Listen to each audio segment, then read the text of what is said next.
સામે જે કાર્યવાહી કરી તેણે રાજકીય રંગ પકડી લીધો।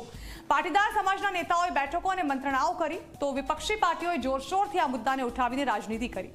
ત્યારે શું આવ્યું આ ઘટનામાં સૌથી મોટું અપડેટ, જુઓ આ અહેવાલમાં।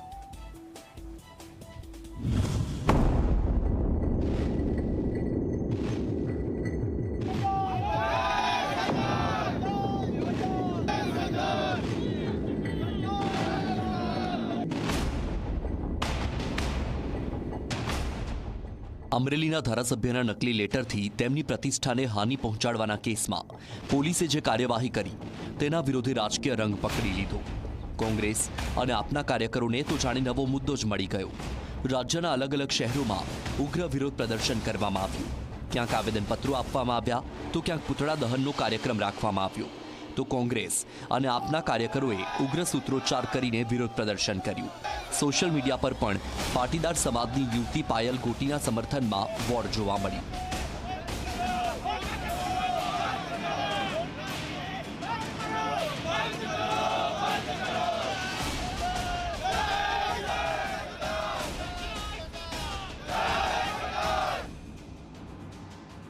क्या कायदा विरुद्धની કાર્યવાહી છે?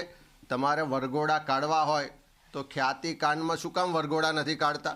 બીજેડ કાંડમાં શું કામ વરઘોડા નથી કાઢતા? આટલા બધા ડુપ્લિકેટ કાંડ પકડાય એમાં વરઘોડા શું કામ નથી કાઢતા?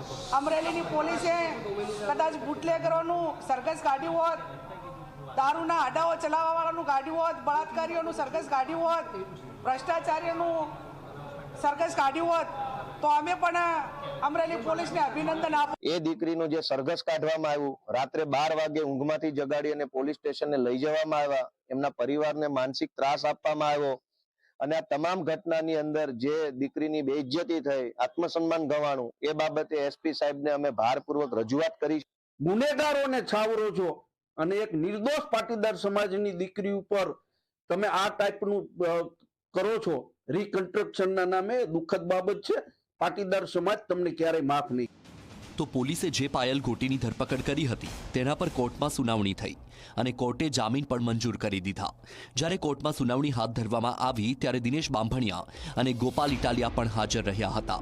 કોર્ટે તો જામીન આપી જ દીધા તો પાયલને જાણે આ વિવાદ ફળી ગયો હોય તેમ લાગી રહ્યું છે, કારણ કે અમરેલી જિલ્લા મધ્યસ્થ સહકારી બેંકમાં નોકરી આપવાની ઓફર કરવામાં આવી છે। મધ્યસ્થ સહકારી બેંક બોર્ડની બેઠકમાં ઠરાવ કરવામાં આવ્યો, જેમાં દિલીપ સંઘાણીએ આ પાયલને નોકરી આપવાની ઓફર કરી છે। અમારા બોર્ડની અંદર મહિલા પ્રતિનિધિઓ છે, એમણે આગ્રહપૂર્વક બધા જ ભાઈઓને વિનંતી કરી હતી કે જો આ બેનને બેંકની અંદર જોબ આપવામાં આવે અને કાયમી નોકરી આપવામાં આવે તો એમનું ઘરનું ગુજરાન ચલાવવા માટે જે સ્ત્રી છે, કોઈ પણ મહિલા છે, ઘરની બહાર નીકળતી હોય ત્યારે એમના ઘરની પરિસ્થિતિ અને એમના જીવન માટે પોતે સ્વનિર્ભર આત્મનિર્ભર બનવા માટે કંઈક કરતી હોય છે, તો એના માટે બોર્ડે આ નિર્ણય લીધો। એટલે અમે બોર્ડના મહિલા પ્રતિનિધિઓ તરીકે પણ એમના આખા બોર્ડનો ખૂબ ખૂબ આભાર માનીએ છીએ અને બેંકના ચેરમેન દિલીપભાઈ સંઘાણીએ જે પ્રસ્તાવ મૂક્યો એમને સર્વાનુમતે બોર્ડે મંજૂરી આપી। લેટર કાંડ બાદ પોલીસની કાર્યવાહી મામલે ગુજરાતમાં જોરદાર રાજકારણ પણ જોવા મળ્યું। મામલો સામાજિક બનતા કોંગ્રેસ અને આમ આદમી પાર્ટીએ ઝંપલાવ્યું, અનેક જગ્યાએ વિરોધ પ્રદર્શન કર્યું। તો ઇફકોના ચેરમેન દિલીપ સંઘાણી પાયલ ગોટીને મળ્યા હતા। અમરેલી જેલમાં સંઘાણીએ પાયલ સાથે મુલાકાત કરી હતી। તો ગુરુવારે કોંગ્રેસ નેતા જેની ઠુમ્મર પણ પાયલને મળવા પહોંચ્યા હતા। કોંગ્રેસ અને આપના નેતાઓ અને કાર્યકરોએ ઉગ્ર વિરોધ પ્રદર્શન કરી નવો રાજકીય રંગ આપવાનો પ્રયાસ કર્યો। સત્યમેવ જયતે, સત્યમેવ જયતે, સત્યમેવ જયતે।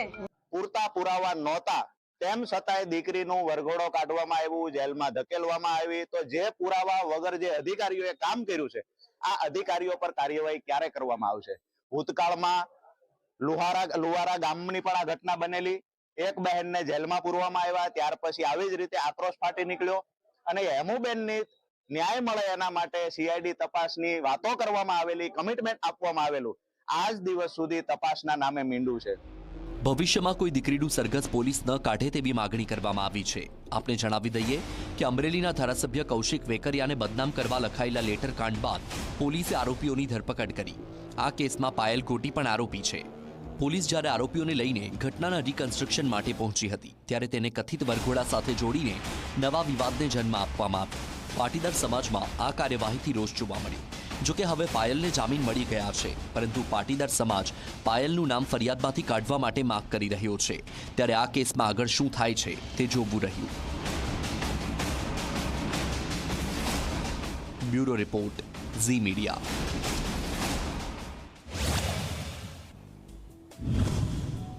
ગુજરાતમાં